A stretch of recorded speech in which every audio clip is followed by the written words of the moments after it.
我叫林娜，曾经也有一个温馨幸福的家。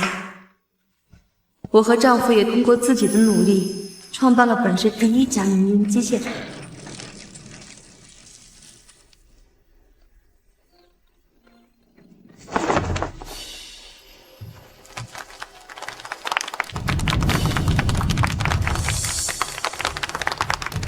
可好景不长，我的丈夫因为商业纠纷遭到暗杀，撒手。家，你怎么样？家，你们怎么？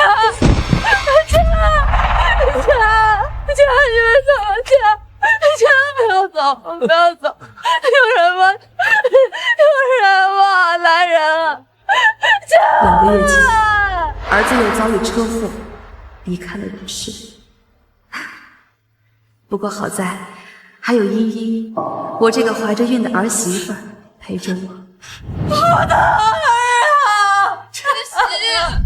她现在很好，对我也孝顺，我们娘俩相依为命，日子虽平淡，却也安稳。妈，天冷了，我给您织了件毛衣，您看看喜欢不喜欢？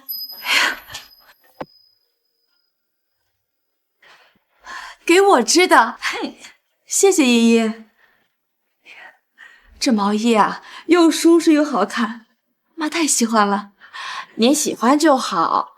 哦，对了，我爸给我捎了封信，说我弟弟找到了一个进青林机械厂的门路，今天就要搬到城里来了。他想进青林，也好，到时候你们一家人都住在城里啊，也互相有一个照应，以后你回娘家也方便一些。你坐着，妈去开门。妈，是我爹娘来了吗？为了茵茵和孩子的安全，也为了不让茵茵担心，我不能暴露身份。不是查水表的。小李，你怎么来了？曼姐，车间催得急，这是咱们青林机械厂下个月的生产计划，您过目。行，我知道了。茵茵现在怀着孕，身边离不开人，等我晚上看完之后再跟你说啊。好的，曼姐。哦，这是咱们厂这个月的分红，一共20万。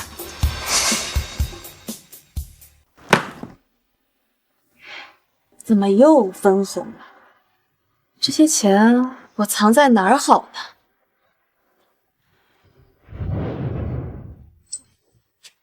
呢？就藏这个白菜篓里。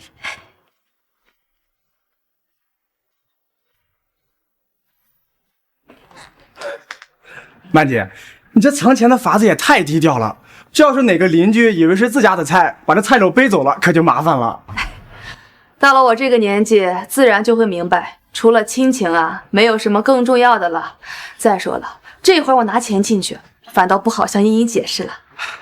曼姐，您明明就是青林机械厂的幕后老板，可是这包括您儿媳在内，所有人都以为你只是个普通女工。要不咱换个职位算了？不用，这样挺好的。如果让茵茵知道我手底下这么大一个摊子，她会担心我的。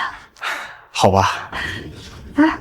对了，这批厂里的招工录用名单里有没有茵茵的弟弟顾城？好像没有。没有，那你留意一下吧，到时候安排一个合适的岗位。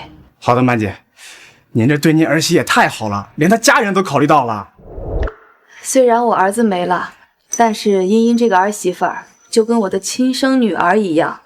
她弟弟如果有一个好工作，茵茵啊也能少操点心。好的，曼姐，那我先回厂里了。厂里的事儿，我让车间主任给你打电话，您记得接电话。行，我知道了，你回去吧，我也要回去陪茵茵了。是。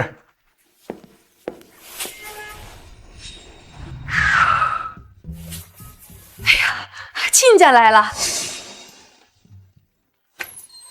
茵茵，快出来看看，你爹娘他们到了。哎，来啦！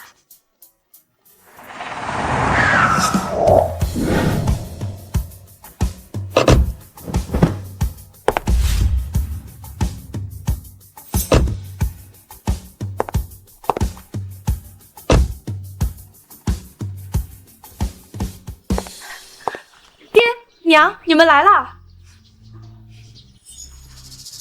哎，这是哪来的新车啊？我听厂里的同事说，这车一辆要小3万块钱呢。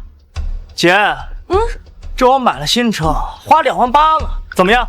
你买的？对啊，7万吧。你这刚搬进厂里来，工作都还没有定下来，怎么花钱买这么一辆车啊？我呢，结识了青林的一个大人物，能安排我进厂，买辆车怎么了？就是，虽然你和你婆婆在青林只是个普工，但是你弟弟开得起车，你们也有面子啊。这青林哪是那么好进的？这录用名单还没有下来，就先买辆车，那这到时候万一有什么变故的话，这车不就麻烦了吗？以我的人脉，怎么可能进不去啊？你该不会因为自己是一个小普工，买不起车嫉妒我？就是啊，姐，你以前吵着闹着要嫁城里，现在还不是没顾城混得好？你们，茵茵，消消气，外面风大，你身子弱不能吹风，咱们进屋说啊。亲家，进屋说啊。哎，好，走走。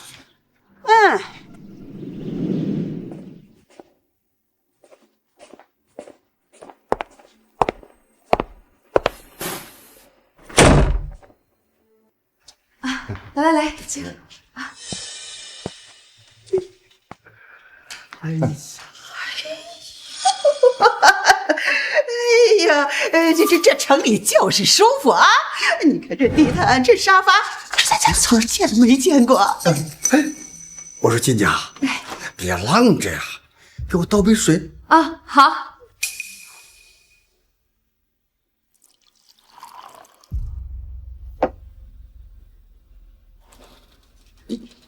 哎呀，我说亲家，我大老远跑来，你就让我喝这白开水啊？啊，不行，我要喝茶。爹，你别太过分了。没事的，茵茵。既然亲家喝不惯白开水，那我就去烧水泡茶。妈，等一下，不能这么惯着他了。顾茵茵，你怎么说话呢？爹娘，你们进来一个拿脚踩地毯，一个使唤我婆婆端茶倒水，也太不尊重人了。她是我婆婆，不是你们的保姆。你个吃里扒外的东西，你说你婆婆看把你心疼的。你弟弟是要进青林当大领导的，你婆媳都在厂里，将来还不是还养着我们呢？不需要。茵茵，你还怀着孕呢，不能动气啊。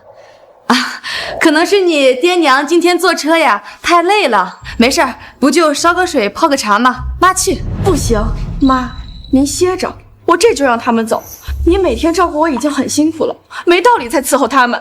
茵茵，妈知道你心疼妈，不就泡个茶吗？妈能干得来啊。妈，还是你婆婆懂事，比你这死丫头强多了啊！那既然我这么不懂事，你们来找我干什么呢？你是我顾家的闺女，你丈夫死了，按说呀，你就应该再改嫁，替我们再挣份彩礼。你非要生下这死人的孩子，那他林家不应该再补偿我们呢？补偿？什么补偿？我是这样想的啊，这林家呢，男丁也不在了，不如这房子过继给我们家。哎，你们在单位不是还有宿舍吗？妈，你知道你自己在说什么吗？爹，你放心，我们不会亏待你。等你弟弟进了青林机械厂当了领导，我一定让他给你撑腰。哎，妈，咱在家时候可说好了，我和亚萍要去住主卧。好，走。顾城，你给我出来，那是我婆婆的房间。你这妮子！不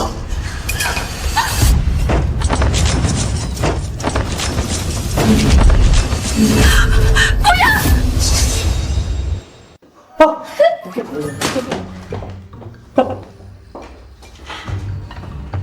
哎呀！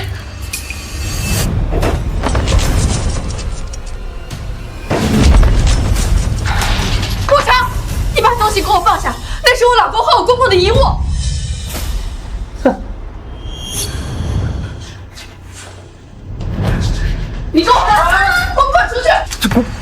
你敢打我？我打你都是轻的，拿上你的行李，滚出我婆婆的房间，不然我打死你！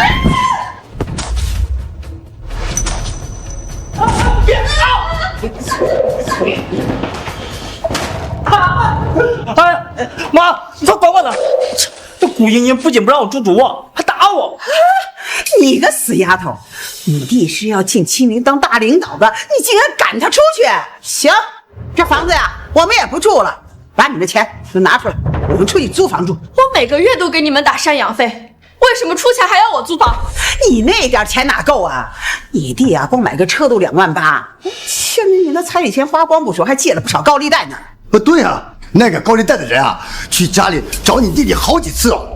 我们老顾家还指望着你弟弟啊翻身呢，不能有半点闪失。那个高利贷的钱啊，你想办法赶紧还上。什么？你们买车不仅花光了我的彩礼钱，还借了高利贷？对啊，顾城他每天游手好闲的，花钱全靠家里，现在还没有进厂子里工作呢，你们就掏空家底给他买了辆车，他就是这样被你们惯坏的。那个死丫头，老娘让你管呢！亲家，亲家，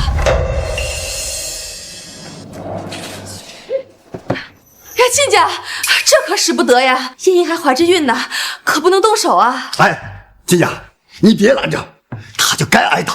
哎，顾厂马上就要进清林了，那是何等的风光啊！现在不帮扶，哎，到时候啊，想巴结都巴结不上了。就是不识抬举。先别说他顾城现在还没有进清林，就算他是清林的厂长，我也不会拿着林家的房子和钱去讨好他。这到底是怎么一回事啊？怎么好好的就吵成这个样子了？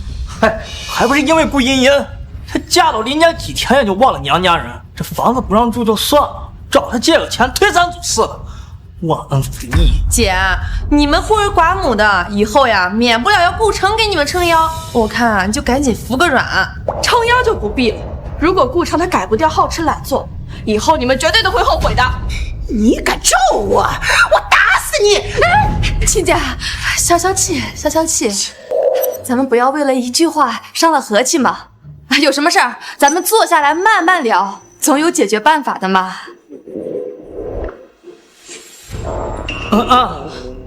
对，那既然有人出来愿意解决问题，那就别吵吵啊！我们还都饿着肚子了，先装顿饭吧。这样吧，今天呢是你们进到城里的第1顿饭，咱们去饭店吃，就当给你们接风洗尘了。去饭店吃？你一个普通的工人，哪有钱去饭店吃啊？别到时候啊，让我们去掏钱。亲家，你可真是说笑了。今天啊，是你们搬到城里的好日子，我管你们1顿饭的钱还是有的。那既然这样，不如把那位能安排顾城进场的大人物一起请了。啊，对，既然要请大人物，那咱们就去青城最大的帝豪饭店。不行，帝豪饭店那么贵，不是我们这种普通人去得起的。没事的，茵茵。好，我们就去帝豪饭店。今天这顿饭我来安排。妈，去帝豪饭店的人非富即贵，不是我们这种普通人消费得起的。茵茵，没事的，咱们都是一家人嘛，自然呢是要吃顿好的嘛。哎呦，这还差不多。走，去帝豪饭店。哎，走。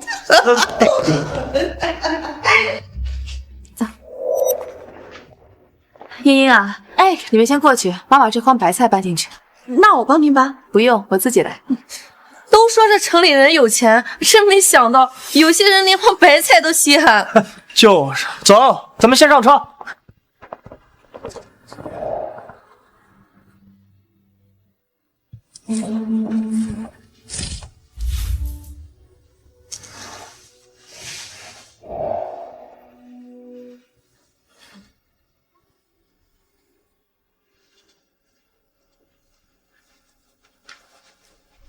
好的，曼姐，那我先回厂里了。厂里的事儿，我让车间主任给你打电话，您记得接电话。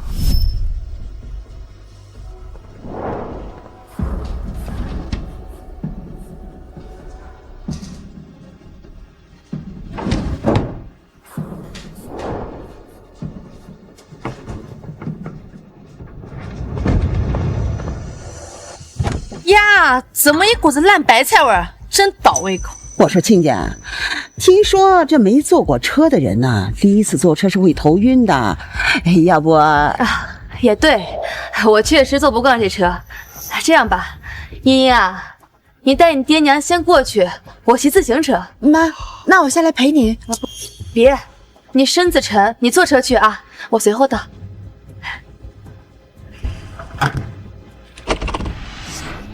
慢点啊！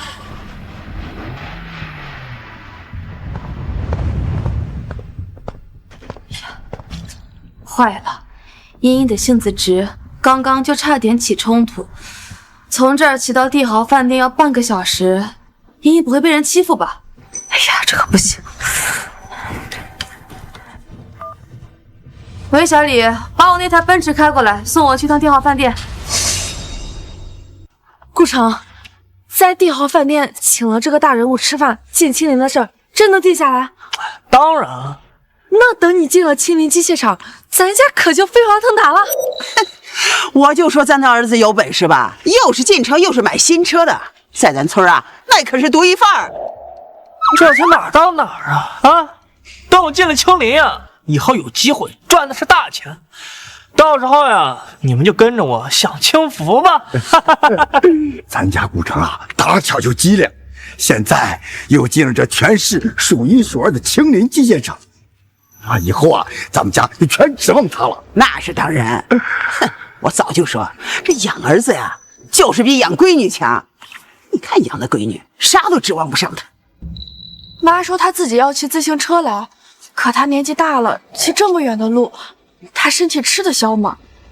快看，那是什么车？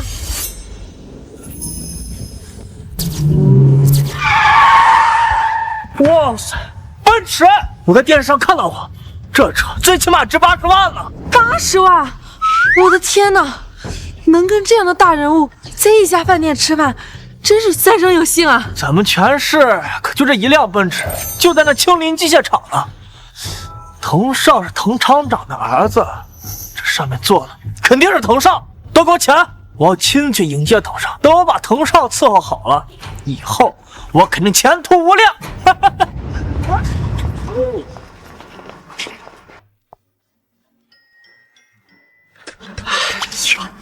原来咱们顾城这人际关系啊这么厉害，这出门开的都是豪车，看着都气派。那是，得到厂长儿子的赏识，咱儿子在青林升官发财，还不是板上钉钉的事儿啊！那肯定的。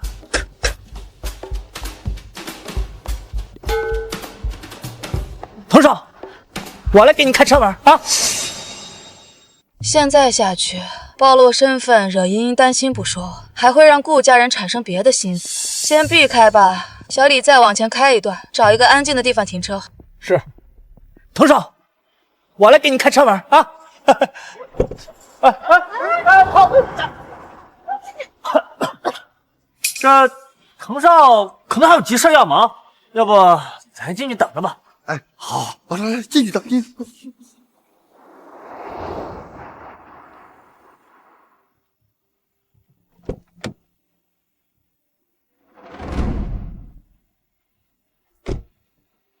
顾家这小子，满脑子都是投机取巧。以后如果真进了厂，你都盯着点，别让他惹乱子。是，妈姐。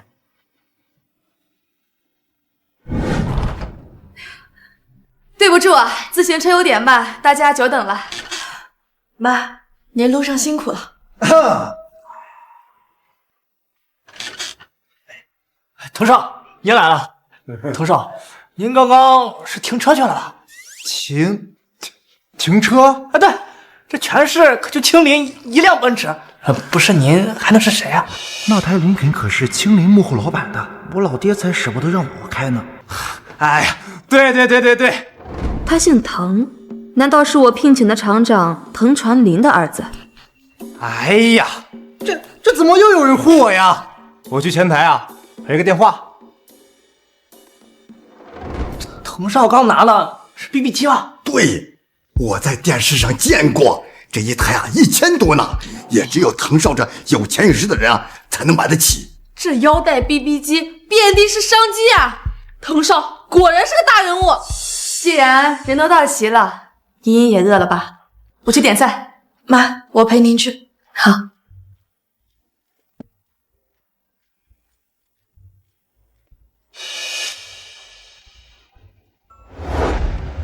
哎呀，不好意思呀，这最近啊谈的都是大客户，这唬我的也太多了。也是大人物，忙点也正常。不过您这 BB 机看着可真气派啊！这算什么呀？我爸说了，等我工作资历啊再深一点，就把他的大哥大奖励给我呢。大哥大，全市一共就2台，你太有实力了呀！什么声音啊？这声音好像是大哥大。你听错了吧？就这个破包里面会有大哥大？应该不会听错。我在电视上看过，大哥大就是这个声音，而且啊，确实从这个破包里传出来的。去，打开看看。天哪，真是大哥大！什么？我看看，这不可能，连我都只配用 BB 机，这一个背破包的人怎么可能买得起大哥大？哎呀，藤上，你别生气，这玩意儿肯定就是个模型，谁拿来装装样子？这按键说明按都按不响。响了，这是真的。顾城啊，你他妈存心耍老子是吧？你信不信我今天就取消你进青年的资格？别，不是藤上，我怎么敢耍你呢？我就想证明这大哥大是假的，别想。这里是青城寻呼台，您请讲。电话打通了，这台大哥大是真的。我摸过真的大哥大了。我听说这玩意儿可金贵啊，一台要3万块呢，比顾城的车都贵。对呀，全青城一共就2台，一台在青林的滕厂长手里，另一台在青林的幕后大老板手里。这么说，这个包是青林幕后大老板的包？对，肯定是。可是这青林大老板的包怎么会在我们的包厢里呢？肯定吃饭忘到这儿了呗。咱们要把这个包啊还给大老板，那咱儿子进青林，那不是人家一句话的事儿吗？老公，还愣着干嘛呀？赶紧拿着包去找失主啊！不用找了，包是我的，大哥大也是我的。什么？老公，愣着干嘛呀？赶紧拿着包去找失主啊！就是，快去呀！这包里不仅装着大哥大，还有青林的生产计划。曼姐，车间催得急，这是咱们青林机械厂下个月的生产计划。落到别人手里，身份瞒不住不说，万一引来别有用心的人。好的，曼姐，那我先回厂里了。厂里的事儿，我让车间主任给你打电话，您记得接电话。茵茵和孩子也会有危险。不用找了，这个包是我的，里面的东西也是我的。得了吧啊，别开玩笑，这包里边装的可是大哥大，你一个出门都骑自行车的主，能买得起3万块钱的大哥大呀？就是啊，老东西，饭可以乱吃，话可不要乱讲。就你这种看到贵重东西就想要的嘴脸，很难不让我怀疑啊，你这破包里的东西是偷的。偷的？亲家，这偷盗可是大罪。这大哥大这么金贵的物件，如果真查出来是偷的，那可不指定判多少年呢？哎，你可别连累我们啊！不可能，我妈才不会偷东西，你们别乱说话。那包就是我妈的，那是我爸给她做的。这是谁呀？长得还挺漂亮。这群人啊，连大哥大都没见过，肯定不知道怎么用。我要是这会儿露一手，说不定啊，他会觉得我厉害，对我心生爱慕呢。行了，别吵了。这大哥大到底是不是他的？我有办法证明。喂，青城寻呼台吗？我捡到一台大哥大，想问问机主是谁？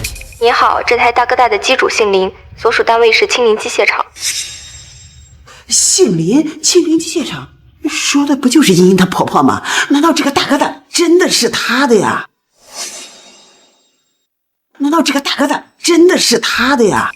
你说这大哥大是他的？开什么玩笑！全青城就2台大哥大，一台在我爸手里，另外一台在青林的幕后老板手中。你说这台是他的，就他这个样子，像是青林的幕后老板吗？可是人家大哥大里面的人不都这样说了吗？这个世界上，哪个有钱的不是穿名牌衣服、背名牌包包？青林老板更是年入100万，怎么可能这副打扮？更何况还背着这种珠宝包。你干什么？这是我爸亲手做的，对我妈来说有纪念意义。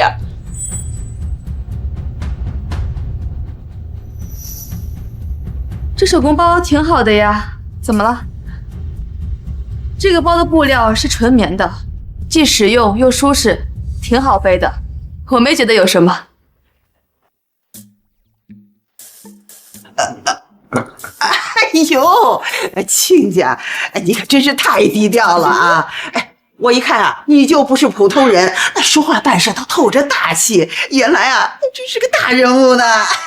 就是，亲家这手工包啊，做的确实不错。哎，你看，又是亲家公亲手做的，哎，不比那名牌包强多了。可不是嘛，像林阿姨这种大人物，一般都不爱张扬，哪像有些暴发户，带个 BB 机，恨不得让全天下人都知道。亲家，早知道你这么厉害，我们何必啊舍近求远去巴结一个外人呢？要是这林曼真的是青林老板，那我现在去巴结他，确实比巴结藤子清强的多呀。不可能！你们给我等着，我现在就给城里打电话，让办公室的人亲口告诉你们，他到底是不是青林的老板。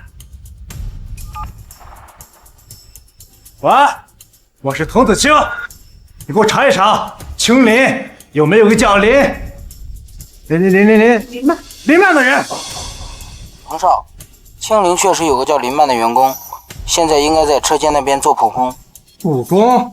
那青林的幕后老板姓什么呀？也姓林，厂里的老人都知道的。好你个老东西，竟然敢冒充青林的老板！竟然敢冒充青林的老板！你倒是挺会钻空子呀！这青林的老板确实姓林，但人家是大名鼎鼎的企业家，可不是你这种穷酸的老太婆。哎呦，那这大哥大该不会是他偷拿青林老板的吧？哎，还不赶紧去治安所去自首！哎，你可别连累我们顾家啊！哎呀，大家别误会了，这个就是我在旧货市场淘的，给未来孙子孙女啊当个玩具，也就这个月还能用用，等下个月啊我交不起话费，它就跟个破砖头一样了。彭少，说的是真的吗？这大哥大一个月话费就得200块钱，谅他也交不起。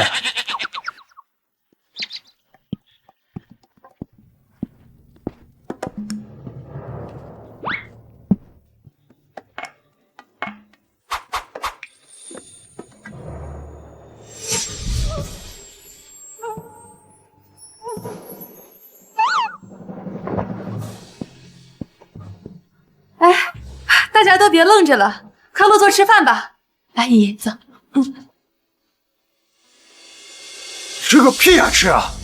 老子的胃口都被你们搞没了。既然大家都没有胃口吃了，那我们吃。姨姨，来，妈给你夹块鱼补补身体，谢谢。吃吧。行，我早就看出不对劲啊！哪有大老板骑自行车过来的？原来是装的。现在被我们揭穿了，给这装聋作哑，把我们当傻子耍呀！就是，要是真有本事，怎么不开奔驰来？骑个自行车不说，还拿个破大哥大充门面，我看就是打肿脸充胖子。哎呀，这红烧肉烧的真好啊，肥而不腻。哎，你们不尝尝吗？这凉了可真就不好吃了。吃？你还有脸吃？你看那没吃过东西的样子，跟个要饭似的，丢人现眼。就是，要不是你装什么大老板，也不会害得唐少没胃口。一股穷酸味儿，真让人倒胃口啊！等我回到厂里，就让我爸把你开除。对，开除的。这种人啊，根本就不配跟你在一张餐桌上吃饭。程少，这就赶走吧。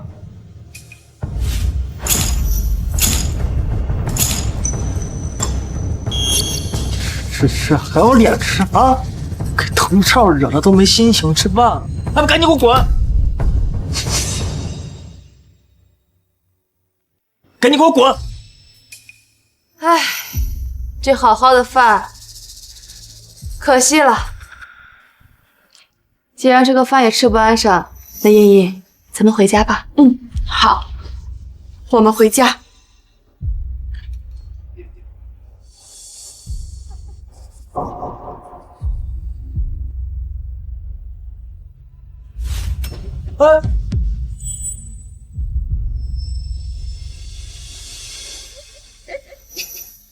单我已经买过了，吃与不吃你们随意。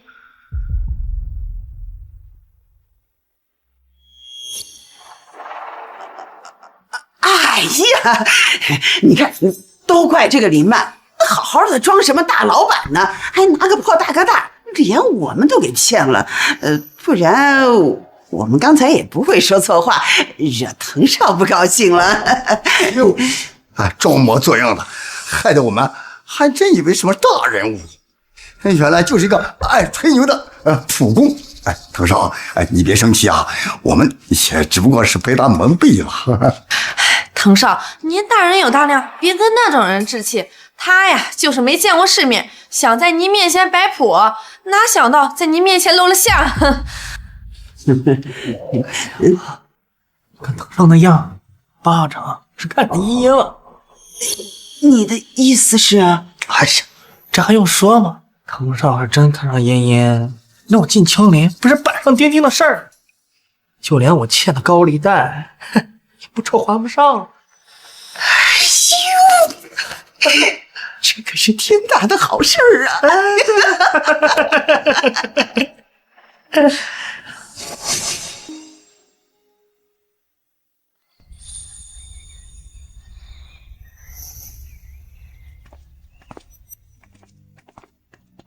不好意思啊，茵茵，妈本来想好好招待你娘家人的，没想到闹成这个样子，让你担心了，是妈不好。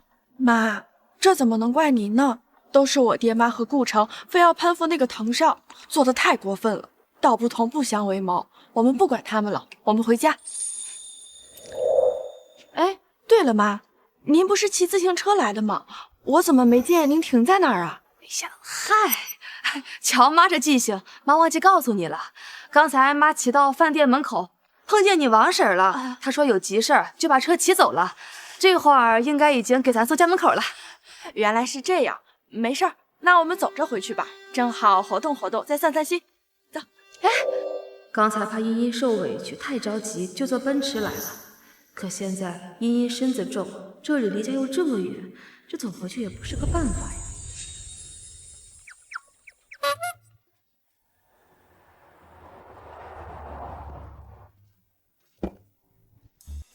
曼姐，你这是回公司还是回家呀？啊，送我们回家吧，我今天请假了，不用上工。好。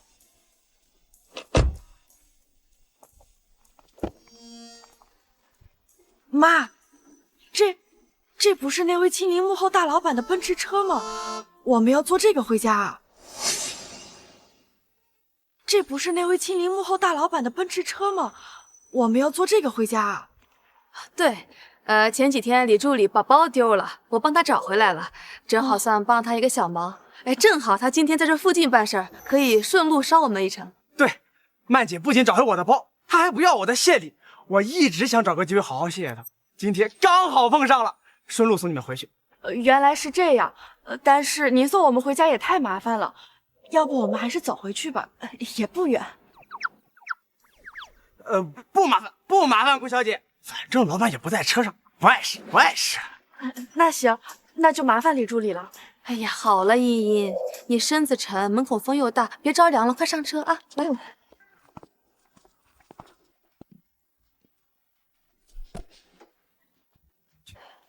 这样坐着不舒服是吗？妈帮你调一调啊。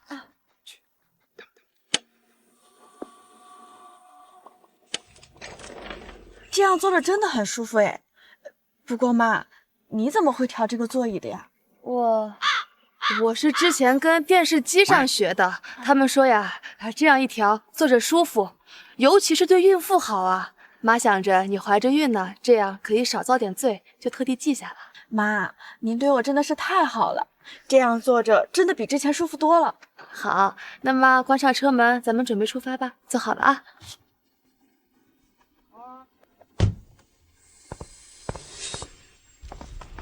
快看，他们坐的居然是奔驰！快看，他们坐的居然是奔驰！儿子，这不是滕少来的时候坐的奔驰吗？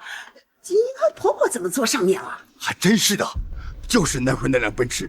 哎，你看，车牌号码都一模一样的。这林阿姨该不会真是青林的老板吧？要不然怎么又是拿大哥大，又是坐奔驰的？哎呀，怎么可能啊！他呀，撑死就认识那个司机。看滕少啊，就别的包间见朋友还没有出来，就舔个脸上去蹭人家车了。哎呀，就是，就他那穷酸样啊，怎么可能是青林的大老板呢？哎，就算他不是青林的老板，也跟老板不是一般的关系。你看他，要不怎么又拿大哥大，又坐奔驰的啊？你以后啊，对他客气点，对你以后进青林肯定有好处。哎，也对啊，都说这司机啊是老板最信任的人。你看他们关系那么近，要不咱也上去混个脸熟，到时候说不定能帮咱说几句好话呢。哎，有道理啊，蹭蹭。亲家，等一下。等一下。亲家，亲家，哎呀，要不你也搭我们捎个顺风车呗？咱们姐俩好久都没说过体己话了。这我也是没办法呀，毕竟我也是蹭人家的车，你说是吧，林助理？不好意思啊，阿姨，车里空间有限，坐不下这么多人，你们呢想别的办法吧啊！你看亲家，这我实在是没办法呀，人家李助理啊还有公事在身，我们就先走了，先走了。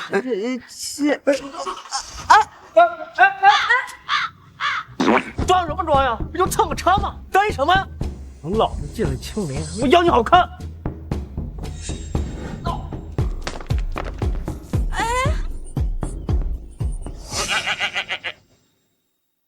儿子，你给妈说句实话，你进青林到底有几分把握呀？别到时候竹篮打水一场空。妈，你放心吧啊！本来啊，我只有7成的把握，吃完这顿饭呀，现在最起码有9成。为啥呀？咱刚才在包厢里把那姓林的好一顿埋汰，都跟他闹掰了。万一他在那个司机面前说你的坏话，那机场的事不就黄了吗？哎呀，我有没有把握呀？跟那个林曼一点关系都没有。你们没看到吗？那滕少啊，看我姐的眼神啊，眼睛都直了，那8成是看上我姐了。什么？这怎么可能？顾茵茵可是个寡妇，还怀着孕。滕少那样的富二代，什么样的姑娘找不着？怎么会看上他呀？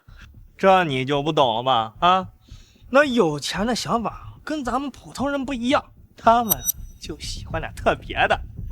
而且长这么好看，不挺个大肚子，说不定啊，滕少就好这口呢。原来是这样啊！哎呀，等我想个办法，把茵茵给滕少搞到手，就成了小舅。不仅能进了场，顺带把高利贷给还了。到时候啊，不仅能翻了身，跟你沾不少光呢。哟，这太好了！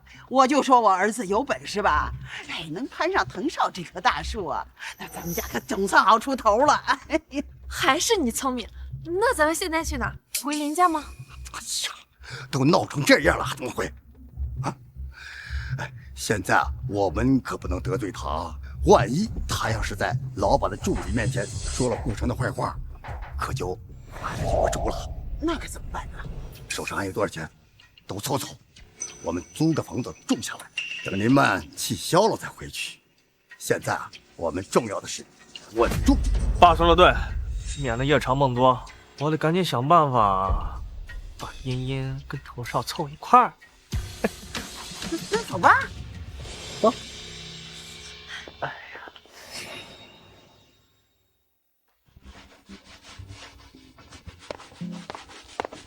妈，我来擦吧，您歇会儿。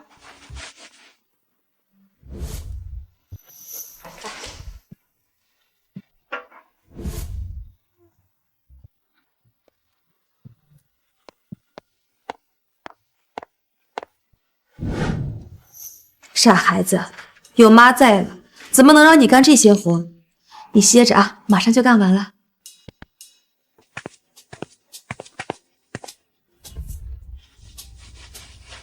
妈，您对我可真好，一直把我当亲闺女一样，甚至比我爹娘对我更上心。好了。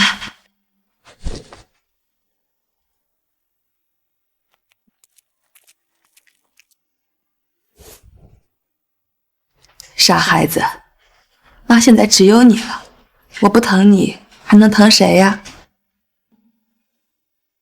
依依啊，晨曦也走了有几个月了，妈有些话想问问你，你对将来有什么打算呀？如果你遇到了合心意的人，一定要告诉妈，妈给你准备一份厚厚的嫁妆。妈，您说什么呢？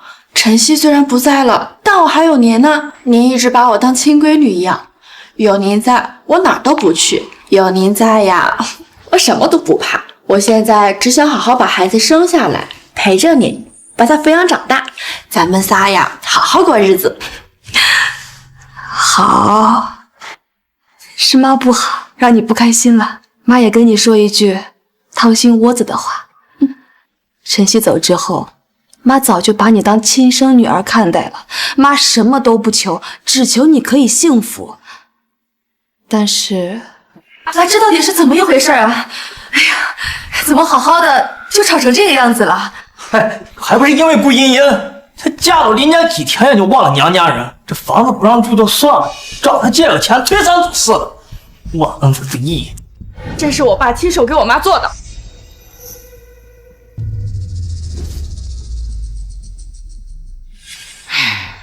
今天的事儿，妈总是觉得有蹊跷，我真是怕你遇到什么危险。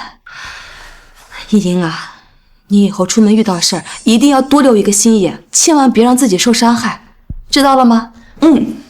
妈，您放心吧，顾城要是敢对我有那种坏心思，我绝对不会放过他的。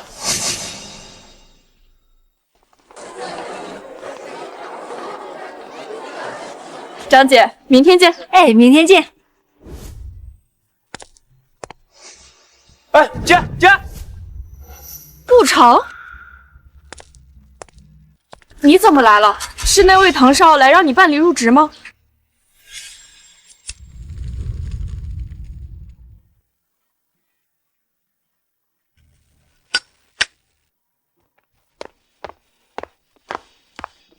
唐少，您看我来城里都好几天了，身上的钱花的也差不多，您能不能帮我催催我那进厂的事儿？您放心，只要我进了青林，我肯定会好好干的。急什么？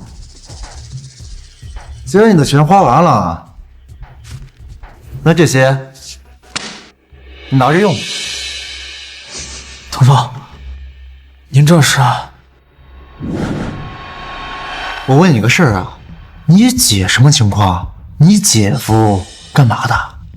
我姐夫早没了，我姐姐跟她婆婆生活在一起，是个苦命人，无依无靠的。没了好呀！哎，这样，你帮我把你姐约出来，事成之后，我不仅安排你进青林，你的高利贷我也帮你还了。没问题，唐少，你放心，我姐能被你看上，那是她的福分。哎，这事儿包在我身上，您等我的好消息就行。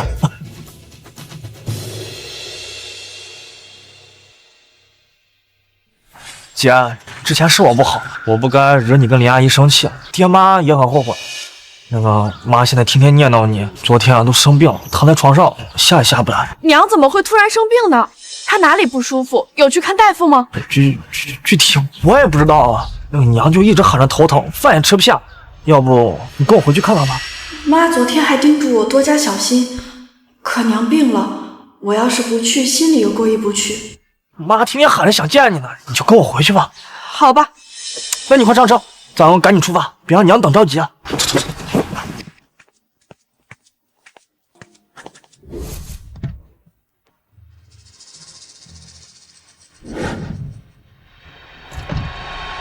宝饰马上就要了。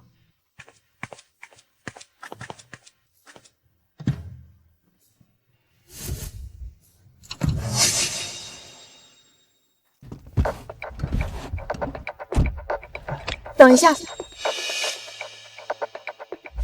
今天的事儿，妈总是觉得有蹊跷，我真是怕你遇到什么危险。依莹啊，你以后出门遇到事儿，一定要多留一个心眼，千万别让自己受伤害，知道了吗？妈，您放心吧，顾城要是敢对我有那种坏心思，我绝对不会放过他的。我还是先给我婆婆打个电话说一声吧，免得回去晚了她担心。要是那个老东西知道了，肯定会坏了我的好事。这个电话不能让他打。姐，别打了，娘头疼的厉害，家里人啊都催着让咱们赶紧回去了，我怕耽误事儿。哎呀，姐你放心吧啊，咱们很快就回来。等看完娘回来了，我陪你一块去跟林阿姨解释，到时候她肯定能理解的。那好吧。还是小心点比较好。等一下，那边有个储蓄所，我先去取点钱吧。毕竟妈生病了，我这个当女儿的总不好空着手去吧。取钱？行，那你多取点儿，娘那边看病还得用呢。你就在车里面等你，快去快快。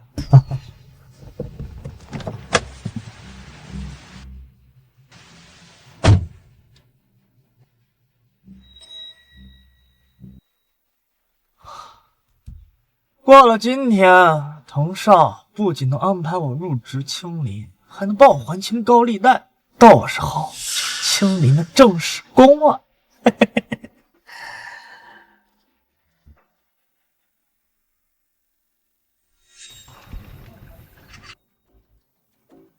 我顾城的好日子就要来了。姐，这是我们的出租屋。进来看看吧。进屋吧，咱娘在里屋躺着呢。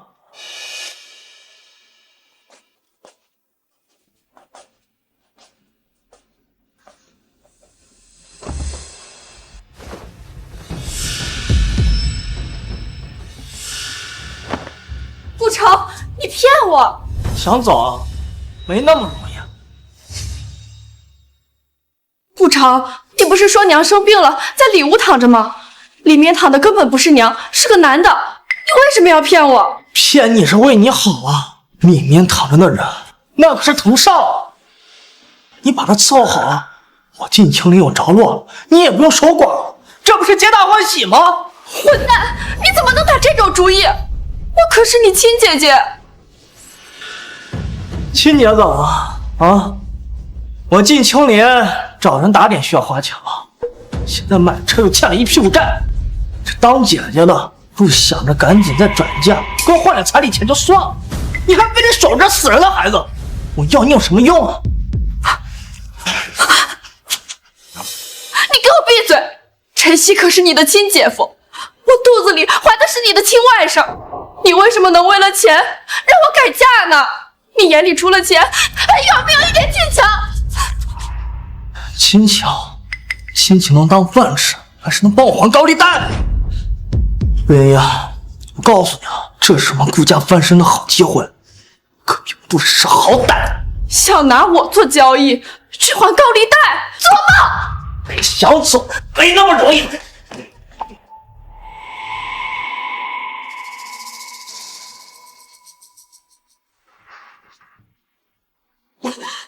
行了，别吵吵了，这没你的事儿了，回去吧。啊，等，藤少，我进青林的事儿。蠢货，青林待遇这么好，多少人削尖了脑袋想往里钻，其实你这个泥腿子想进就进的。等小爷玩了你姐，再推脱说招工计划取消了，你能奈我何？放心吧，我已经跟我爸说过了，让你进青林呀，那就是一句话的事儿。回去等信儿吧。行，那我先回去了。您玩的尽兴。尽兴，当然得尽兴了。警告你啊，别耍花样！顾城，经理给你寄的录取通知书到了。太好了，有人来了！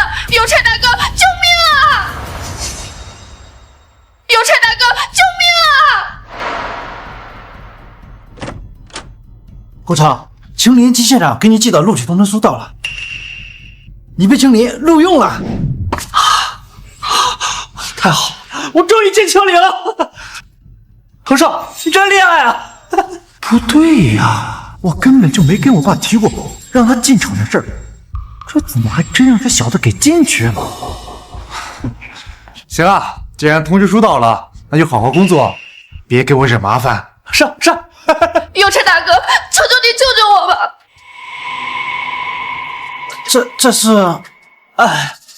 这是我姐，她跟人私奔被搞大肚子了，现在那人跑了，被气的精神有点不太正常，我们只能把她关起来了。原来是这样，既然是你家的私事，我也不方便多管了。不是这样的，邮差大哥，你别听他胡说八道，他还想把我卖了换工作，求求你放我出去吧！哎呀，姑娘，你弟弟这样做也是为了你好，你就听从你家里的安排吧。对。不要开门！救命啊！有没有人呐？小美人，别挣扎了，跟了小爷我啊，少不了你的好处啊。过来吧。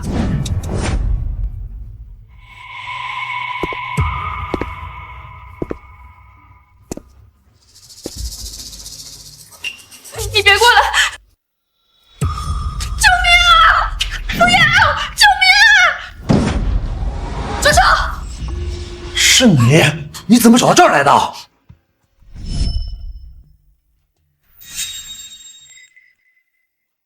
顾城说娘生病了，可他看起来一点都不着急，我还是多留个心眼吧。妈早上把大哥大给了我，我这就给他打电话。妈，顾城说娘生病了，要带我去看她，可我总觉得不太对劲儿。出租房地址是科学大道5号。妍妍，你没事吧？妈，我没事。你竟然敢欺负我的茵茵，我今天一定要好好教训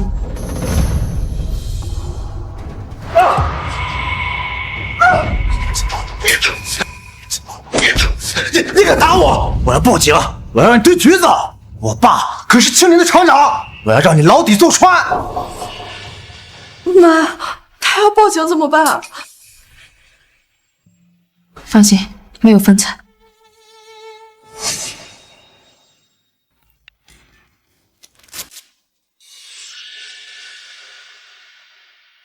呀，怕了呀！现在就要打电话叫救护车把我送医院去啊！我确实是要打给120。那我可告诉你，小爷我这身子金贵的很，这到了医院少说得住个10天半个月的。啊！我这胳膊好疼呀，这应该是断了呀！这个，快推藤少去拍 X 光。我的头好疼呀！带藤少去做脑部 CT。我的胃好疼呀！快带藤少去做胃镜。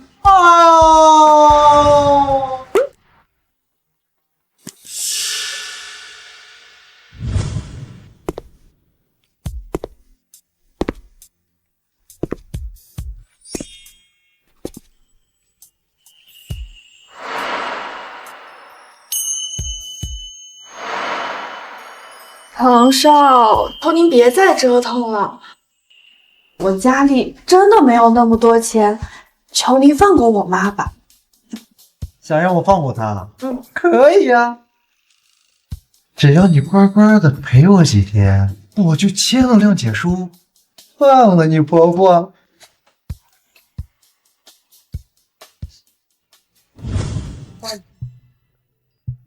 我告诉你啊，我爸可是青林的厂长，那医院里面谁不给他几分面子啊？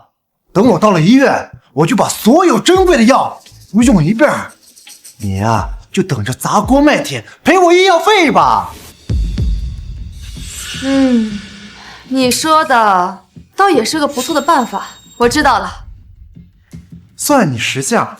喂，青林市中心医院吗？我这里有个孕妇，刚刚受了点惊吓，现在感觉头晕恶心，哪都不舒服。对，麻烦你们派人接一下，稍微快一点，谢谢。啊，你什么意思啊？我的伤情怎么不说呀？刚才你打我头，还有胳膊，我这浑身疼，总不在电话里说呀？对呀，你的伤情确实也应该说，但是不是给120说，而是给治安所说。什么？治安所？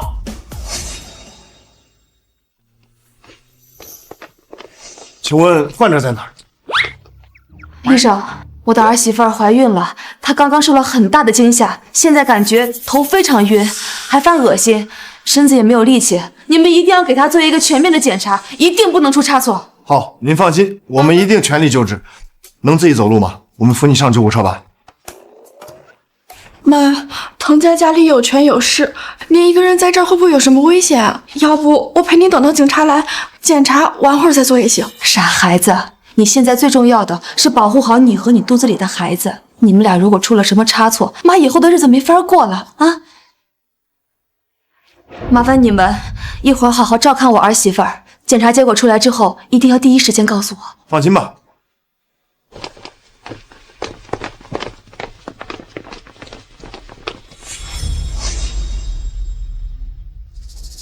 喂，治安所吗？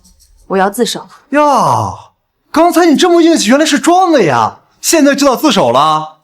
等到治安所呀，只要你乖乖的赔礼道歉，说不定小爷呀还能让你少蹲几天局子。对，因为我打伤了人。这可是你自己承认的。等到了治安所呀，我不光让你赔礼道歉，还要让你蹲几天局子。我看你以后还怎么跟我横。同志，我打伤的是一名意图猥亵孕妇的流氓。对，他现在就在现场，地址是科学大道5号出租屋。麻烦你们派人过来。什么意思啊？猥亵孕妇？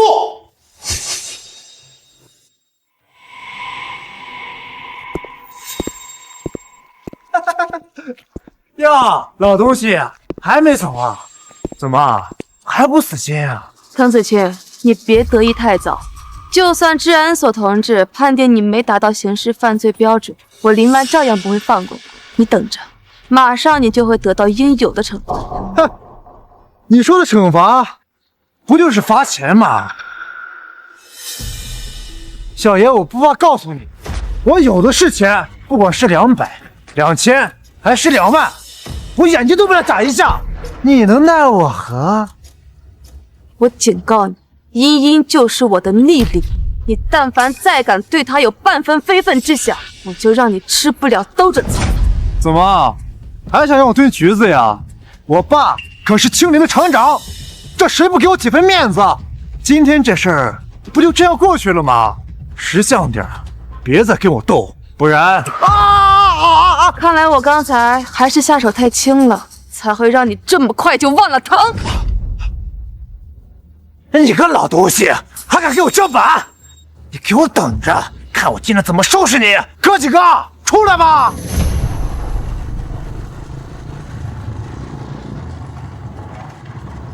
哈哈哈哈哈哈！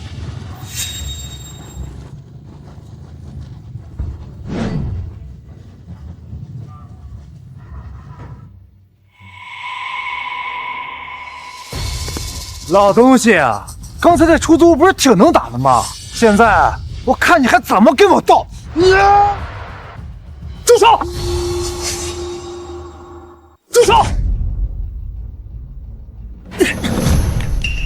滕子清，你个混账东西！刚从治安所交完罚款出来，就敢在门口惹事儿，半点记性都不长，我们滕家的脸都让你丢尽了！爸，你说我干什么呀？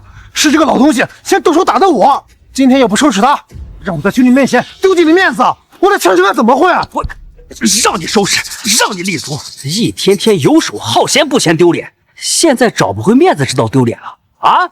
我告诉你，你要是再敢惹是生非，我就没你这个儿子。彭少，我没有事儿，先走了啊。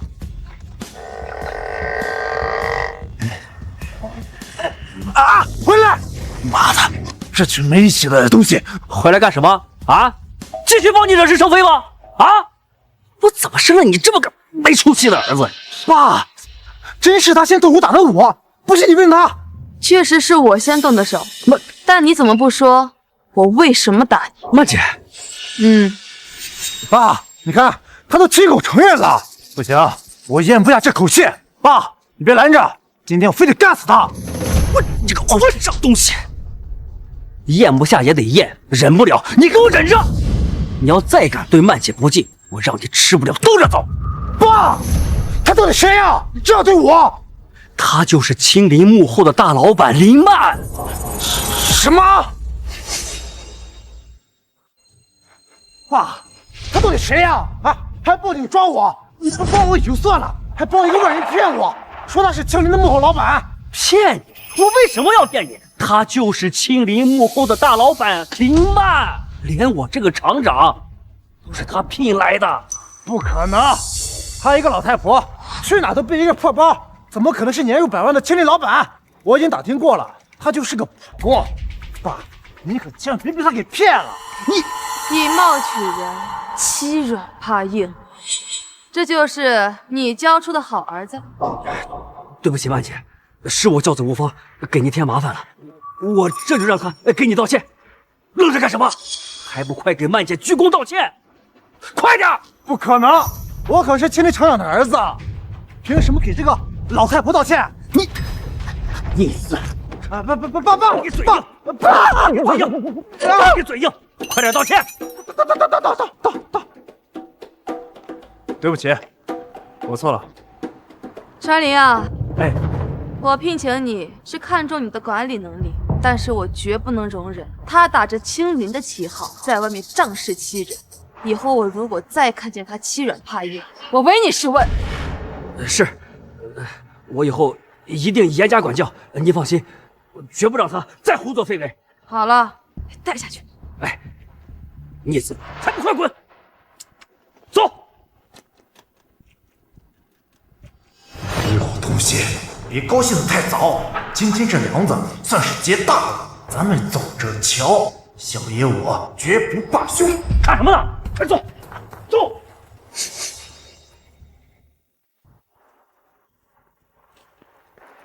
曼姐，你没事吧？小李，你怎么来了？是顾小姐担心你，她用医院的座机给我打了电话，我这才知道你来了治安所。这怎么回事啊，曼姐？事情的起因还得从顾家人进城那天说起。顾城托滕子清安排他进青林，他以为这件事已经板上钉钉了，所以为了撑面子，借高利贷买了辆车。没想到在帝豪饭店吃饭时，这个无耻的滕子清竟然对茵茵见色起意。更让我没想到的是，顾城为了进青林，竟然拿茵茵去跟滕子清做交换。住手！要不是我及时赶到，后果不堪设想。滕子清好大的胆！他作为厂长的儿子，平时在厂里嚣张跋扈也就算了，现在居然把主意打到您儿媳的身上，还有这个顾城，也太过分了。更过分的事情还在后面。什么？还有更过分的事儿？对，滕子清意图猥亵茵茵，本来都可以定成流氓罪，谁知道？滕子清，因为你意图猥亵的是淫孕，属于性质恶劣，在法律层面，我们将从严处理，将你认定为流氓罪未遂。等一下，同志，我可没有猥亵他呀，你可别冤枉我。我们已经电话联系了受害者，也当面询问了受害者家属，人证物证俱全。人证？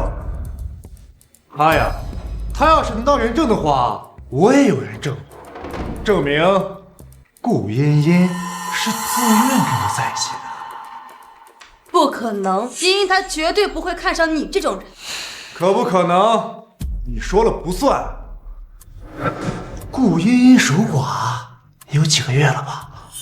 谈个恋爱不是很正常吗？现在讲究的是婚姻自由，你管不着。更何况我也有人证。谁是你的人证？传他进来吧。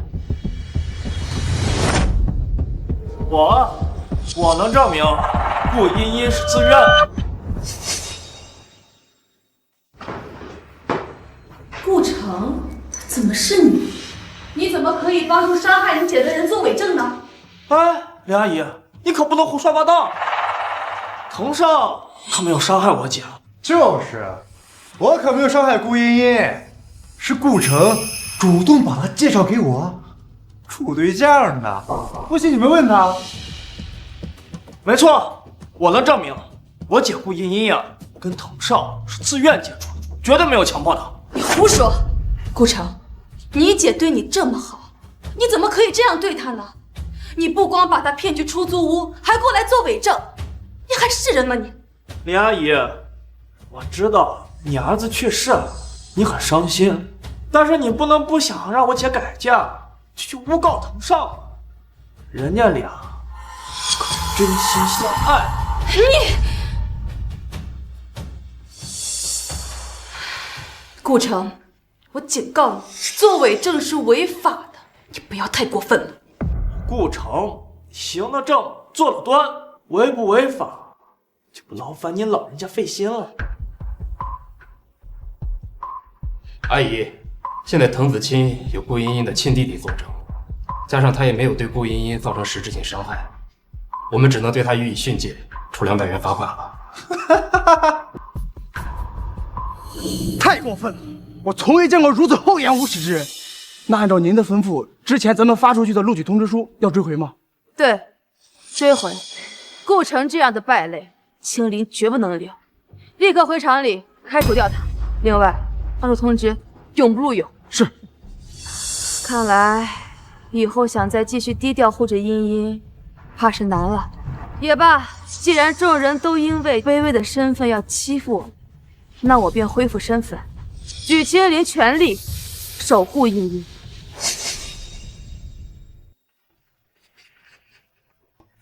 哎，都跟你说了，你被开除了。不可能，我昨天才收到了录用通知，这是大导办经常手续，怎么会被开除呢？怎么不可能？青林又不是你家开的，领导想开除谁就开除谁。大爷，这里面肯定有什么误会。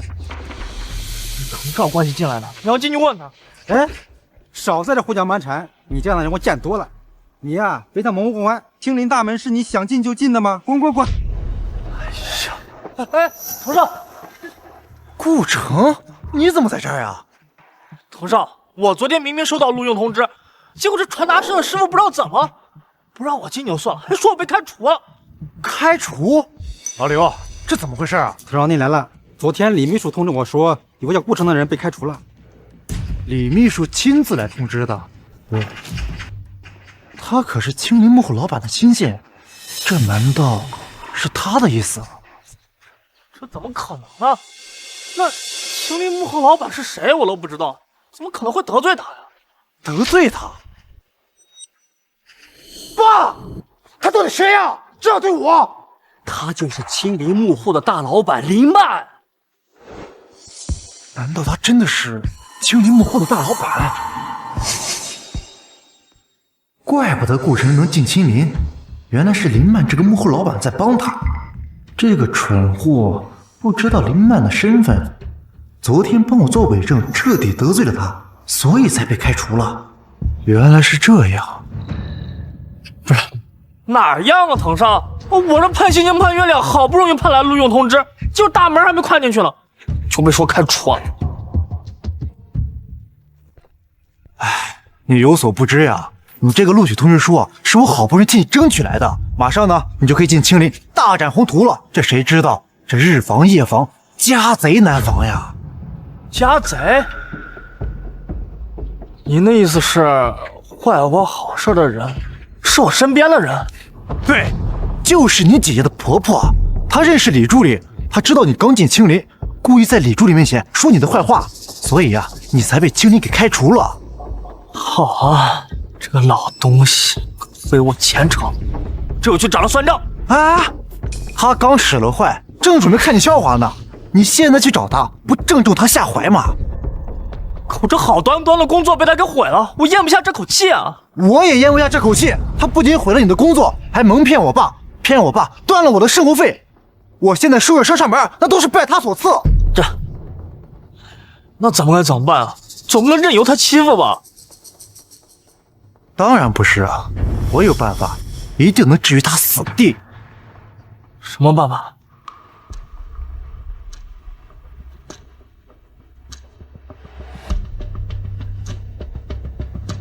好，就按你说的办。爷们，这次一定要让你付出代价。哎，藤少，那我们现在该怎么办啊？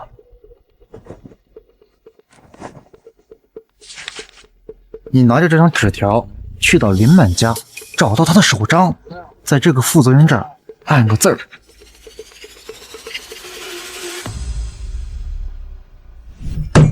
真他妈晦气！不仅没占到便宜，还被挨了一顿打，连我的生活费都被我爸给扣了。这新注册的厂子连启动资金都没有。今天我一定要到青林弄点钱出去。藤少，您找我？刘姐，我爸说让你往这个账号转50万。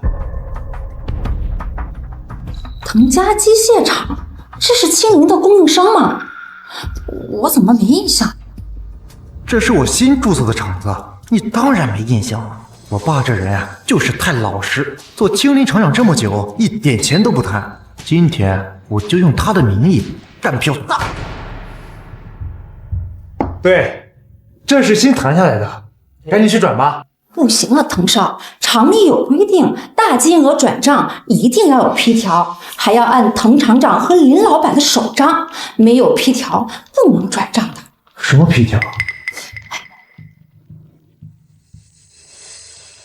就是这样。您找厂长和林老板按一下手章吧，按完我就转。批条？对，你只管去林家偷偷改章，事成之后，我给你一个月薪300的工作。月薪300？好，我这就去办。等拿到这50万，我的藤家机械厂就能彻底起来了。到时候，我一定要彻底把林满和青林踩在脚下。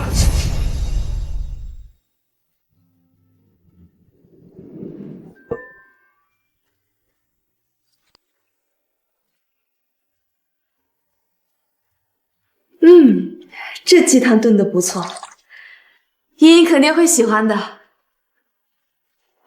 她受了惊吓，在医院养伤，我得炖个鸡汤啊，给茵茵补补身子。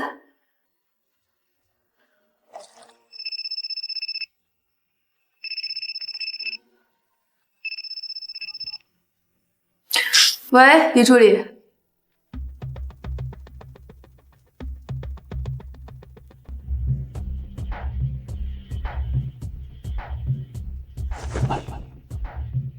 藤少，据我观察，这几天啊，林曼总是这个时间去给顾茵茵送饭，等她一走就进去了，拿着她的手章给她凭条上盖章。好，干得不错，还知道提前踩点是吧？但是我心里还是没底儿。这事要是被发现了，治安所那边给我逮起来咋办？那又怎么了？咱们这手章是真的，万一被发现了，咱们就一口咬定是林曼亲自盖的章。就算是治安所发现了，又能把我们怎么样啊？曼姐，已经按照你的吩咐把顾城开除了。这样就好。我们青林绝对不能留这样的人。这个老东西，过来！这事我可能没完。对，一定不能放过她。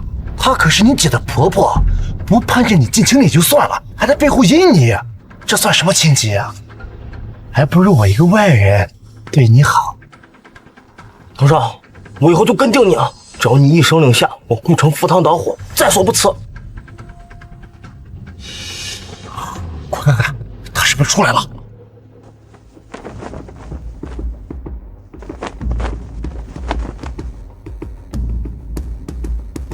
哎，是，快躲起来！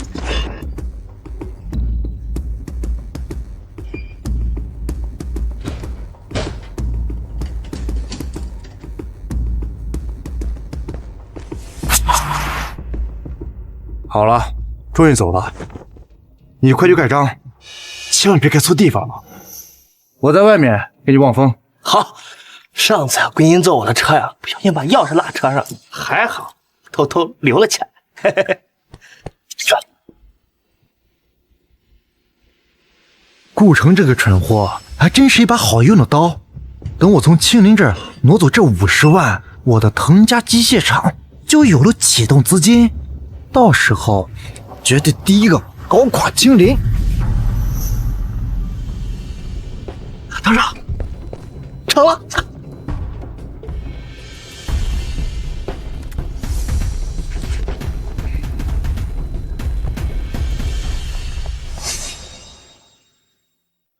来，姨姨，再吃个苹果。谢谢妈，您对我真的是太好了，做您的儿媳可真幸福。傻孩子，快吃吧。哎，曼姐，传林，你怎么来了？我来看看茵茵。程厂长，哎，茵茵别动，快躺下，好好休息。哎呀，茵茵，对不起啊，这个养不教，父之过，是我没教育好滕子清这个逆子，让他伤害了你，我代他向你道歉。以后我一定严加管教，绝不姑息。厂长您言重了，我现在已经全好了，只不过是我妈她不放心，非要等检查结果出来了才让我出院。是啊，传林，你看茵茵已经没什么大碍了，你也太客气了。应该的。哎呀，滕子清这个逆子呀，他不好意思啊。喂，小刘啊，怎么了？滕厂长，不好了！按您的要求转出那50万的款项以后，厂里的现金流断了。什么？昨天滕少拿着按了您和林老板的手章批条，转走了50万现金。今天正好赶上厂里的结算日，供应商都来结账，我们的现金流断了。什么？按了我们2个人的手章？我从未同意过这样的批条，这到底是怎么一回事？怎么会这样呢？我从来没见过这种批条啊！滕子清这个逆子把这50万的巨额现金转哪儿了？转给了滕家，好像是一个刚成立的机械厂。滕家机械厂？我想起来了，他前几天确实申请了一个营业执照。这样，我现在马上打电话追回这笔钱。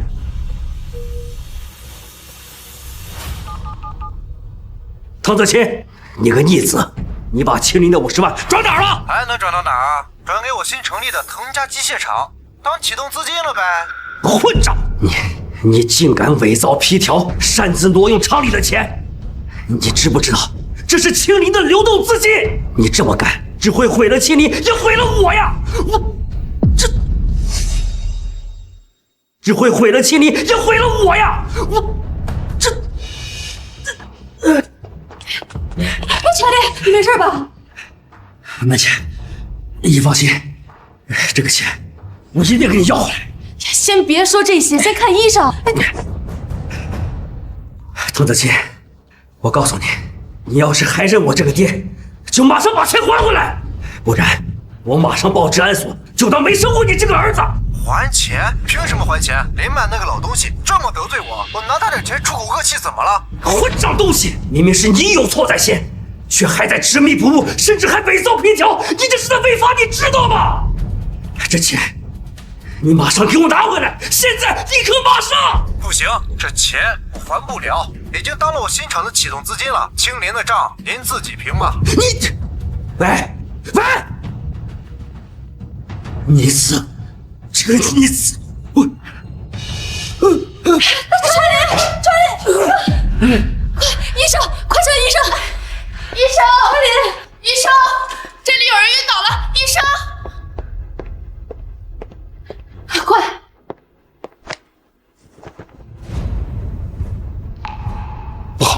病人有生命危险，快送急诊室！真是世事无常啊！唐厂长刚来的时候还好好的，转眼就被唐子清气得心脏病发了。是啊，幸好抢救及时，否则后果不堪设想啊。不过妈，有件事我一直想不明白，唐子清刚刚打电话说是您得罪了他，那他为什么要用清零的钱来出气呢？茵茵啊，对不起，其实妈心里一直有一件事儿瞒了你很久。怎么了妈？到底是什么事儿啊？其实我就是清零的老板。您说什么？您就是清零那位幕后的神秘大老板？对。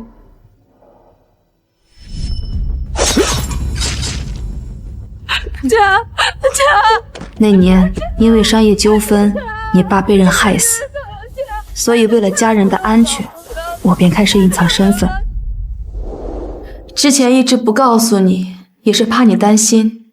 可现在，你滕叔叔病重，厂里资金链又出现了问题，妈想请你跟我一块儿回厂里主持大局，你愿意吗？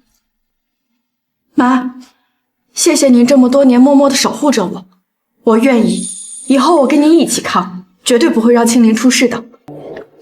好。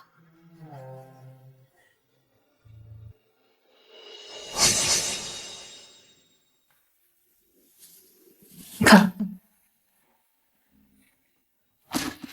好在滕子清挪走的资金只有50万，我用我自己的积蓄先把这个窟窿填上了。等过了今天这个供应日，安抚好供应商，我们再好好跟他算一算账。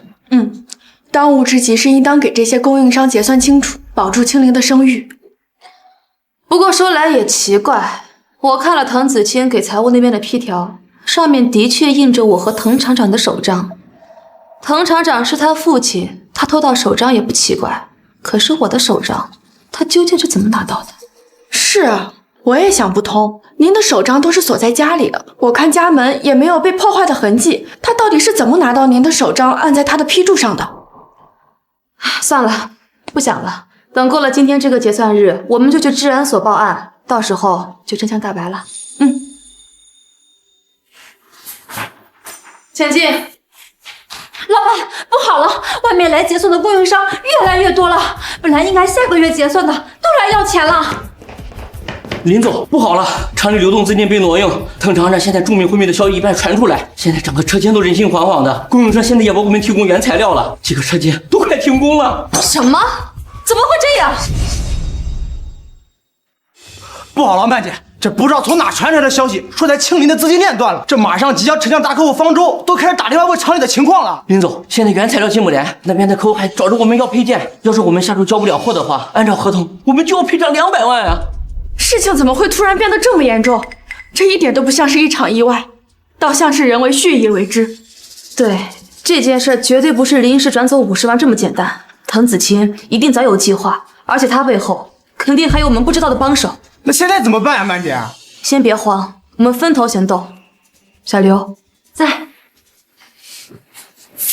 这是我的个人存款单，里面有200万。你去储蓄所取出来，先把供应商那边的账单结清，叫上后勤主任，这笔钱一定要大张旗鼓的去取。是。另外，告诉这些供应商，从今天开始，我们清林设立供应商台账，今天闹得最凶的，结清账单以后一律不合作。相反，信任我们清林的，我们以后全部追加订单。是。张主任，你先回去车间安抚好工友，2个小时以后，你打开后门，跟他们说原材料到了，一定要稳住军心，告诉大家放心干，我们清林绝对不可能买不到原材料。曼姐，2个小时，我们能搞到这么多原材料吗？当然没有这么快，但这出戏我们一定要唱好。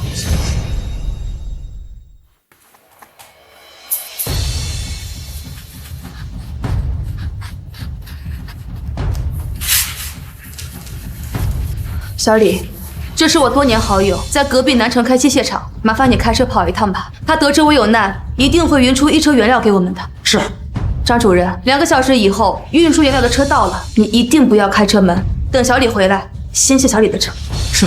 好了，时间紧迫，大家分头行动吧。是。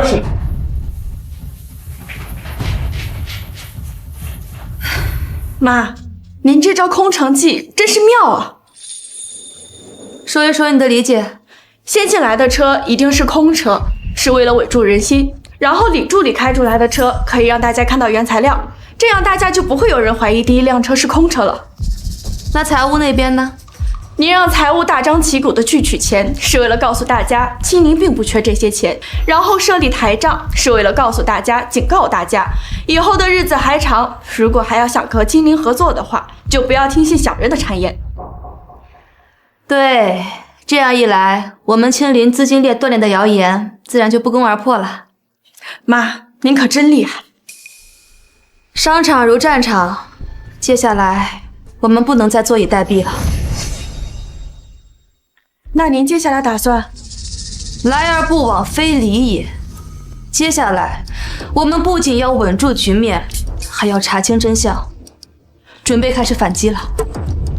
可是我们在明，敌人在暗，我们连别人是谁都不知道，我们接下来该怎么办呢？既然无从下手，那不如我们就设一个圈套，让敌人自己跳进。圈套？对。从滕子清伪造批条，在结算前1日转走50万现金开始，就可以看得出来，他的目的绝对不止偷走青林50万这么简单。是的，他前脚刚取走所有的钱，后脚就告诉所有的供应商青林资金链断裂，他简直就是落井下石。他这么做，无非就是想打乱我们青林的节奏，让我们的车间和财务大乱，然后再趁机抢走青林的业务。混蛋，这招真是太阴险了。那我们接下来该怎么做呢，妈？既然我们知道他居心不良，那与其被动等着被欺负，不如主动出击，以即将签约的大客户方舟为诱饵，来一招引蛇出洞。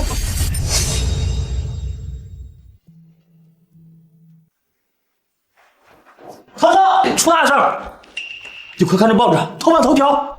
什么事儿呀？这么慌慌张张的！恭贺我市青林机械厂与方舟集团签下1000万级订单，这怎么可能？是故意放出青林机械厂资金链断裂的消息，就是为了让那些供应商占全市要债，打破他们的计划。他们怎么还有精力去接方舟的单子？哎呀，对呀，这太邪门了！而且啊，滕少，你看这照片上签合同的人像不像林曼？现在顾城已经被我300块钱的工资迷住了眼，跟我是一条船上的人了。现在让他知道林曼的真实身份，或许还有别的用。其实他有件事儿，我一直没敢告诉你。什么事儿啊，滕少？其实林曼就是青林的幕后老板。什么？我也是刚知道这个事情。当初调查你开除的事情，我特地去厂里问了，我才知道他一直在隐瞒身份，就是怕你占他们家便宜。这老东西太过分了！就是啊，你们好歹是姻亲呢，他不报复你就算了，还在背后阴你，这导致你被青林开除，这太坏了。这老东西，我跟他没完，这就喊着我妈去他们家找他算账。今天我非得骂死他！啊，别着急呀，你现在去他们家骂他一顿，那只是不痛不痒的。那您的意思是？打折要打7寸，既然要算账，那就给他来波狠的。来波狠的？滕少，您见多识广，您给我支个招，我接下来该怎么做才能彻底踩死这老东西？那你说，林曼现在最在意的是什么？最在意的是青林。是也不是，你只说青林啊，太笼统了。再具体点。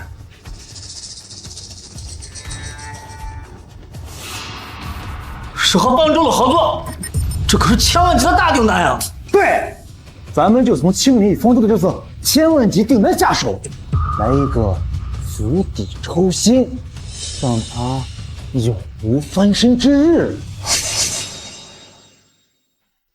林曼这老东西，有点钱藏着掖着，不让我们沾光就算了，还毁了我的前程。这事我跟他没完。就是啊，这人太坏了，坚决不能放过他。藤少，您刚才说从青林和方舟的合作下手，那我接下来该怎么做啊？听厂里的人说啊，林曼现在已经恢复了幕后老板的身份，你姐顾茵茵啊也被提拔成了办公室的主任。我们不妨就利用这一点来一个暗度陈仓。哎呀，我不太明白啊，藤少，我跟顾茵茵都已经撕破脸了，还怎么利用这一点啊？你们可是亲姐弟，这打断骨头还连着筋嘛！啊，你就去厂里蹲他几天，让大家都知道你是他的亲弟弟。传达室还敢不让你进厂呢？那我这就算进到厂子里有什么用啊？我都被开除了。进到厂里只是第一步，你要趁他们不注意，偷偷溜进设计室，拿到青林给方舟设计的配件图纸。偷图纸？对。青林之所以给方舟达成了这次千万级订单，这就是这些图纸呀。如果这些图纸丢了，方舟还会选择他们吗？好，就这么办。妈，走着瞧。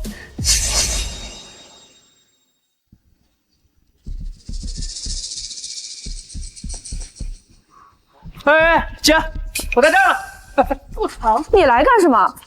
哎呀，姐，我还接你回家呀。你不要再耍花招了，我是不会相信你的。哎呀，姐，我知道错了，别生我气了啊。走，我送送你。不必，顾城，我警告你，收起你那些小心思，我是不会让你占到一分便宜了。我保证，我以后啊，保证不会再惹你生气了，真的。走，我送你啊。谁愿意接你回家呀？我只需要让传达室的人看到我，知道我的身份就足够了。你放开我，我不用你送。好好，姐，你消消气啊。既然你不让我送，那我走就上。顾城这葫芦里又卖的什么药？算了，事出反常必有妖，我还是小心点为好。哎，你不是工厂员工，不能进。哎呀，我姐顾茵茵她怀孕了，这个记性不太好，钥匙忘厂里了，我去帮她拿一下啊。老板的儿媳妇真是你姐？刚才不都看见了吗？啊，进。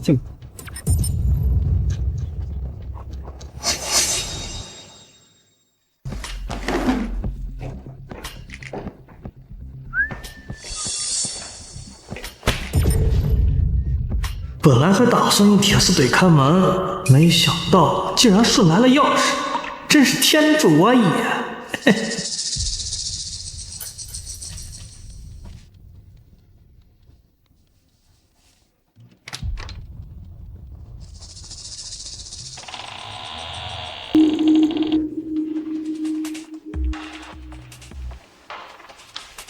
嘿，这就青林的设计师。也没这么难进。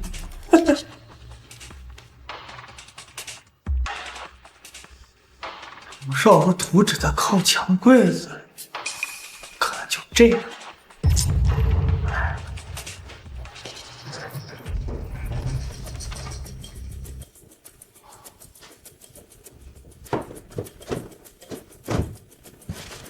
这上面写着方舟专用，看来。这，嘿嘿，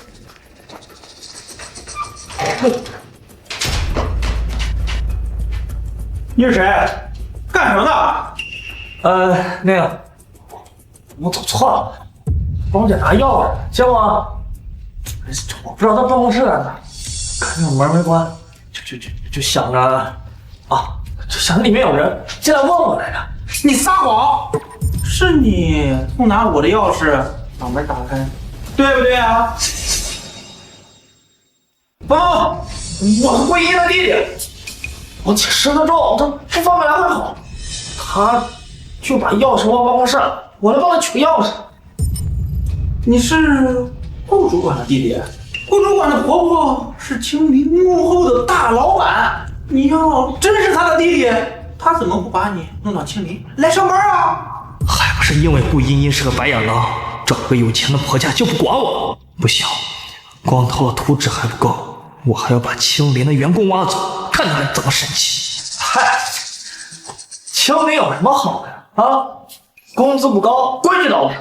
跟你说啊，我在那腾家机械厂上班，工资高，事儿还少，别听多说。还有这好事？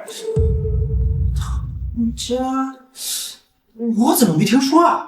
嗨，滕厂长的儿子滕少，你知道吧？知道。滕家机械厂就是他开的，滕少人可好，给安排的工作呀，钱多事儿少还自由。要不跟着我去滕家干，比在青林舒服多了。那我这一家老小都等着花钱，这青林这么稳定，哎呀，兄弟啊，滕家给的钱可是青林的2倍，想想啊，你手里的工资要是翻1倍，你家里人跟着你得多享福啊！好，我现在跟你走。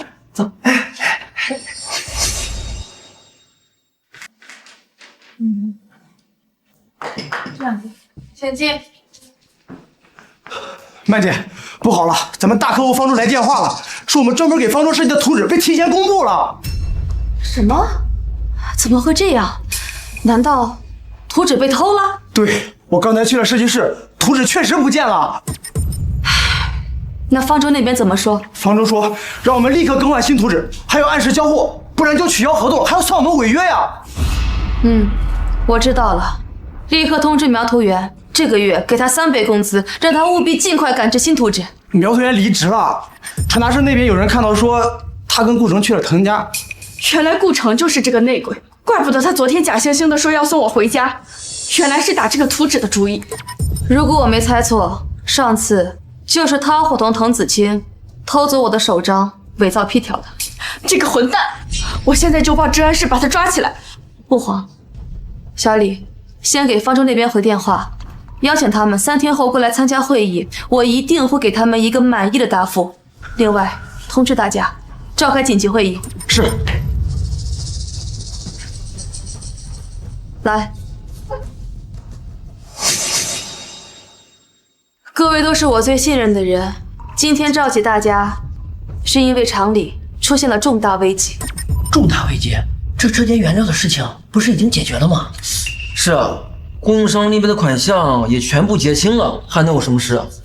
我们给方舟设计的图纸被泄露了，苗图员也被挖去了滕家。下周如果交不出新图纸，我们不仅要赔偿，还会失去方舟这个重要客户。这个滕家也太可恶了，现在重新设计图纸已经来不及了，不然和客户商量延期。客户那边的生产线正在等待我们的配件，延期势必会影响他们的生产，他们肯定是不会同意的。妈，我有个主意。你说，我们可以在原有的图纸上进行改进，这样既可以避开泄露的图纸，还能让客户更加的满意。新模具的测试，我们可以送去海外实验室，1天就能够解决。对呀，在原图纸上进行改进，再送去海外实验室跑测试数据，这样可以最大限度节省时间。好，那就这么办。那我们分2步走。明面上，我们在业内公布转让大客户订单的通知，让滕家以为我们走投无路了。暗地里加班加点赶制新图纸，生产新配件。是。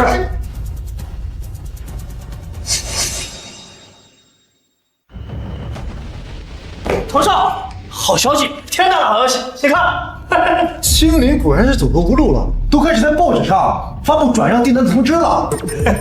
这老东西也不过如此嘛，没了图纸和苗图员，订单一点都接不到。接不到正好啊，咱们滕家照单全收，赚不大。滕少，你太厉害了，这波咱们可捡着大便宜了。那咱们接下来是不是该大量收购原料，按照图纸抢先生产配件，这样就能抢下订单，彻底击垮青林？对，我现在就联系青林的供应商，抢购原料，到时候别人想接都接不了。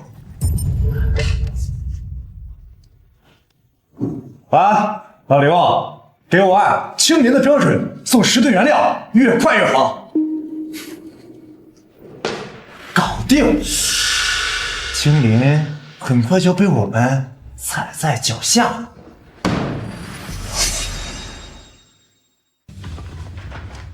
这儿的结构可以再优化一下，改成弧形的话，不仅能够降低磨损，而且能够降低生产成本。这个建议太好了，修改一下尺寸。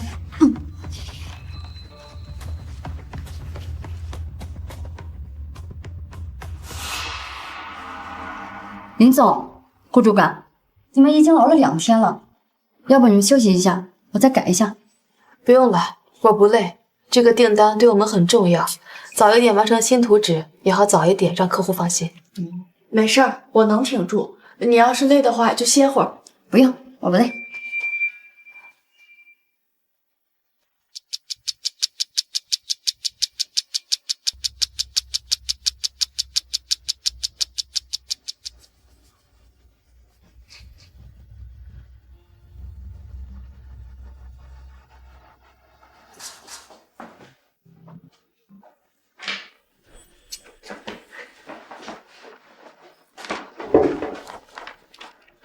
今天按照这个新图纸生产配件，务必要保证质量。林总，这么快新图纸都出来了？嘘，小点声，他们太累了，让他们多休息一会儿。这个图纸可比之前的好太多了，这生产起来会更方便。告诉大家，加把劲，等方舟那边通过后，月底我给大家发双倍奖金。林总，我们收到了图纸被公布的消息，还听说你们的扫图员被人挖走了。要是今天你们拿不出合格的产品，我可要取消合作，还要进行索赔。王总，首先我代表青林跟您道歉，但我还是希望您可以先看一看这个，这是我们新改进的配件，您可以对比一下之前的样品。它的承重能力提升了20%，磨损率降低了30%，比之前成本还低了10%。是吗？这是我们专门从海外最权威的实验室测出出来的报告，比之前的配件好了不少。真没想到你们竟然在这么短的时间内改进出了这么好的配件，不错，真不错。王总，我们青林一直注重于产品的品质和创新，绝对不会因为一点困难就放弃。所以，您还愿意再给我们一次机会吗？当然愿意。今天我们就重新签订合同，以后我们的配件还从青林采购。太好了，谢谢王总。那祝我们合作愉快。合作愉快。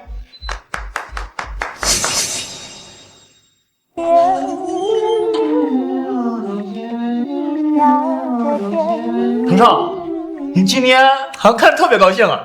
那当然，我呀已经跟青林联系好了，一会儿啊就去签方舟的转让合同。这一想到吧，撬走了青林的大客户，小爷我就心情好。还是彭少英明，走，就把这原料和生产线都准备好了，签了合同，马上就能生产。那当然，小爷我天生做生意的料。青林机械厂与大客户方舟重新签订巨额合同。不好，彭少，青林机械厂与大客户方舟重新签订巨额合同。青林改进后的配件受到客户高度评价，双方将建立长期合作关系。这不可能！不可能！雷曼明明已经发布了订单转让的通知，怎么还能签合同？彭少，这可怎么办啊？咱们的钱全部都用来囤原料，这合同要签不了，咱们可就全完了呀！不对呀，他这个订单转让的通知发出来才3天，他怎么这么快就设计出了新配件？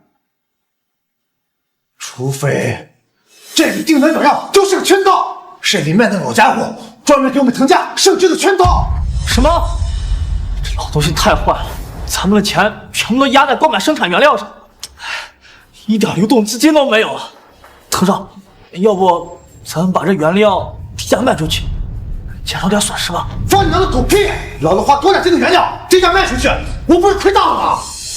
我有一办法你再去青林偷新图纸，到时候我们拿着新图纸以低于青林2成价格跟方舟谈，方舟肯定会同意跟我们合作的，到时候完蛋的可就是青林了。藤少，上次我是真的门卫不注意，现在呢，门卫肯定加强了戒备，风险会不会太大？怎么，你不敢？你欠的那些高利贷是不指望老子跟你的。我去。藤少，你放心，这次我肯定能拿来新图纸。去吧，这次只许成功，不许失败。是。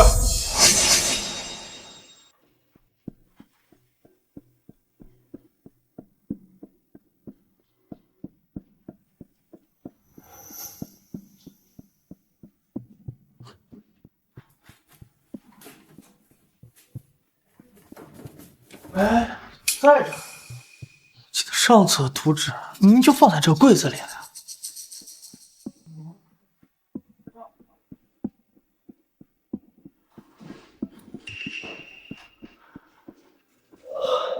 找到，就这个。顾城，你果然又来偷图纸了，但这次你想跑，没那么容易。顾城，你涉嫌盗窃商业机密，跟我们走一趟。不关我事儿，他就支持我偷图纸，姐，救我姐！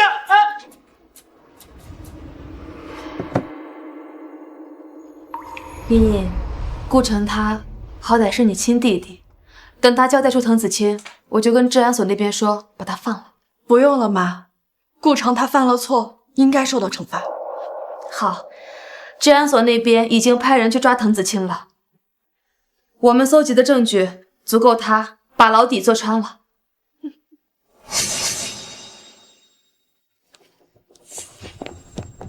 车的钥匙和证件都在这了，钱呢？住手！三亚平，你个不要脸的东西！这是我儿子顾城的车，你凭什么给卖了？让开！这都什么时候了？顾城都蹲大狱了，还有车干什么？等高利贷的人把他抢走吗？这是我儿子的东西，你不能卖！老头子，你快来呀！人家抢我们的车！让开！陈亚平，你这个畜生！错了，全错了！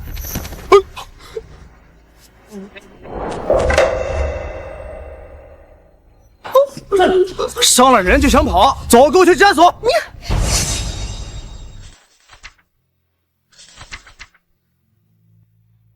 根据市场分析，现在小型机械配件的需求越来越多，我们要增加小型机械配件的生产，同时我们也要扩展海外业务，让更多的用户看到我们的产品。海外市场，